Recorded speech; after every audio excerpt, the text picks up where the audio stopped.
Assalamualaikum warahmatullahi wabarakatuh. Perkenalkan, saya Husnatul Lestari dengan NIM 6411421128.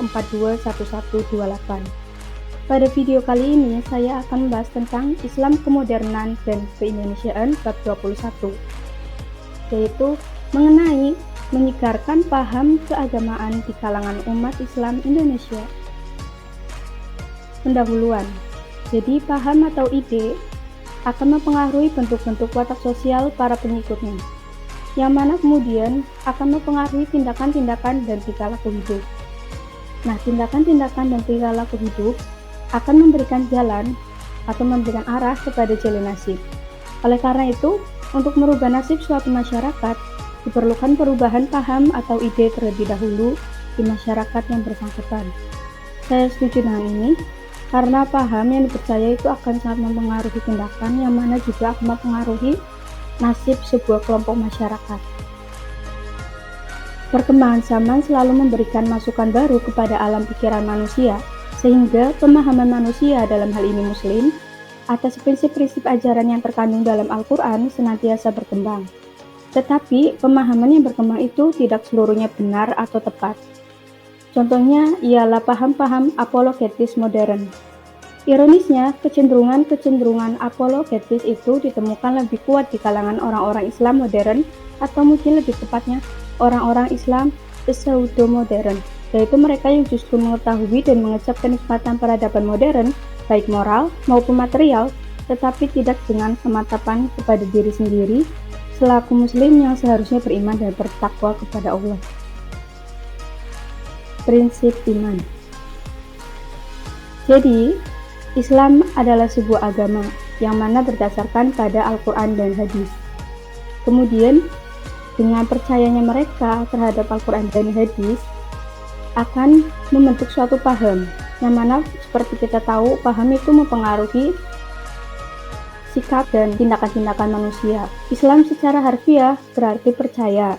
Dalam hal ini, pertama dan utama ialah percaya kepada Tuhan, bahwa Tuhan itu ada, dan kemudian akan muncul penghayatan akan sifat-sifat Tuhan atau al-asma al-husna yang kemudian akan membentuk sikap-sikap mempercayai atau menaruh kepercayaan kepada Tuhan yang akan memunculkan sikap apresiatif kepada Tuhan yang disebut takwa. Takwa dapat diartikan sebagai semangat atau rasa berketuhanan pada diri seorang manusia beriman.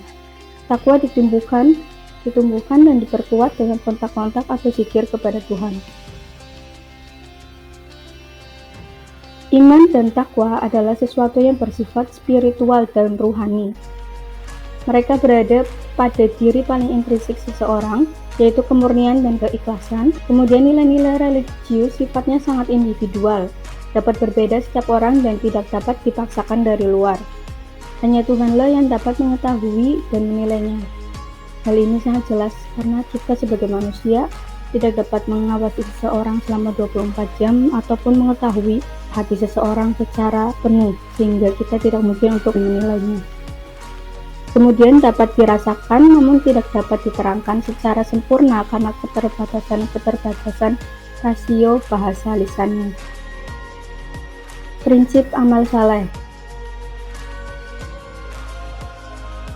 Manusia mempunyai kecenderungan intrinsik kepada kesucian atau hanif karena kesucian dan kebenaran itu telah merupakan sifat yang secara intrinsik ada pada diri manusia. Takwa membentuk keinginan untuk mencapai tingkat apresiasi ketuhanan yang lebih tinggi, menuju kesempurnaan atau penghabisan rasa kesucian, yaitu persetujuan dari Tuhan itu sendiri. Apabila kecenderungan kesucian disertai takwa, maka akan muncul tindakan-tindakan atau amal dan perbuatan yang serasi, saleh, dan harmonis dalam hubungannya dengan lingkungan hidup di sekitarnya secara menyeluruh dan dalam hubungan dengan sesama manusia sendiri secara khususnya. Kehidupan di akhirat dan kehidupan di dunia berbeda sifat-sifat dan dimensinya. Dimensi kehidupan duniawi yang material itu adalah ilmu, sedangkan dimensi kehidupan ukhrawi yang spiritual itu adalah iman.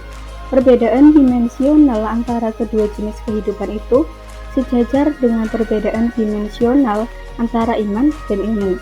Iman tumbuh dan berkembang dengan bertitik tolak wahyu, sedangkan ilmu selalu tumbuh dan berkembang seiring waktu karena rasionalitas.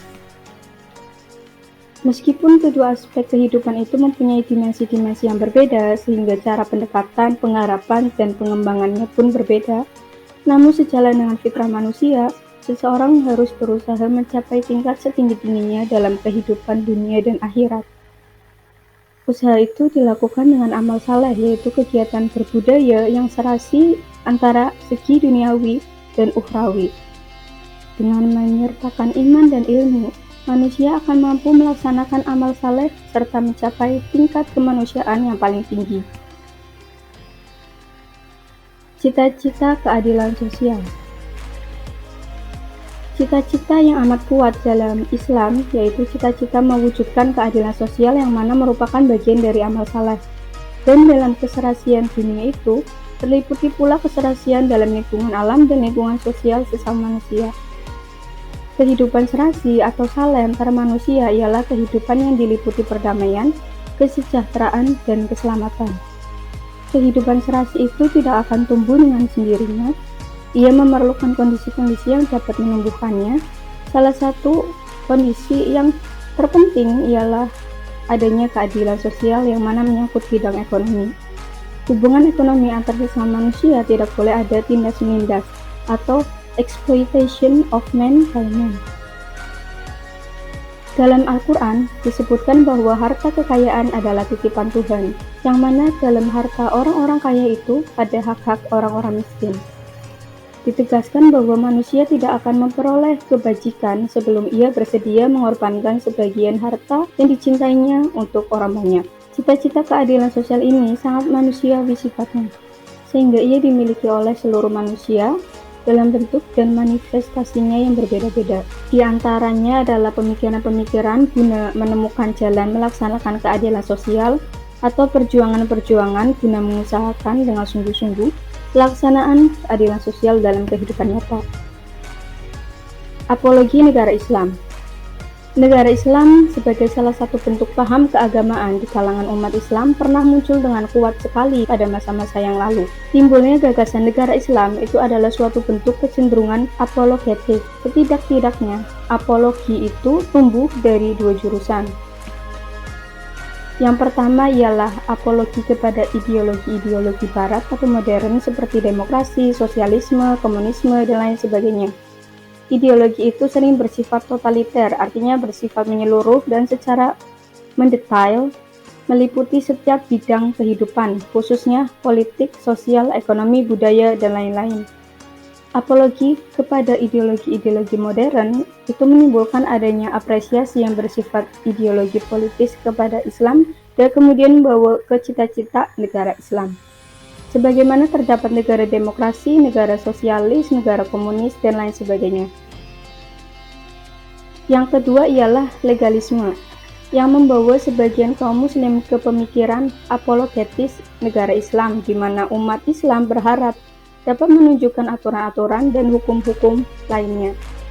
Legalisme ini menimbulkan apresiasi serba legalitis kepada Islam berupa penghayatan keislaman yang menggambarkan bahwa Islam itu adalah struktur dan kumpulan hukum. Legalisme ini dikatakan sebagai kelanjutan fikihsme, padahal fikih itu telah disesuaikan dengan pola-pola kehidupan modern dari segala aspek, tidak lagi menjadi kompetensi dan kepentingan umat Islam saja, melainkan juga orang-orang lain. Maka hasilnya tidak perlu hanya merupakan hukum Islam, melainkan hukum yang meliputi semua orang untuk mengatur kehidupan bersama. Dari tindakan yang lebih prinsipal, konsep negara Islam itu ialah suatu distorsi hubungan proporsional antara negara dan agama. Negara adalah salah satu segi kehidupan duniawi, yang dimensinya adalah rasional dan kolektif, sedangkan agama adalah aspek kehidupan lain yang dimensinya adalah spiritual dan pribadi. Antara agama dan negara tidak dapat dipisahkan, namun antara keduanya itu tetap harus dibedakan dalam dimensi dan cara pendekatannya. Demikian dari saya, terima kasih. Wassalamualaikum warahmatullahi wabarakatuh.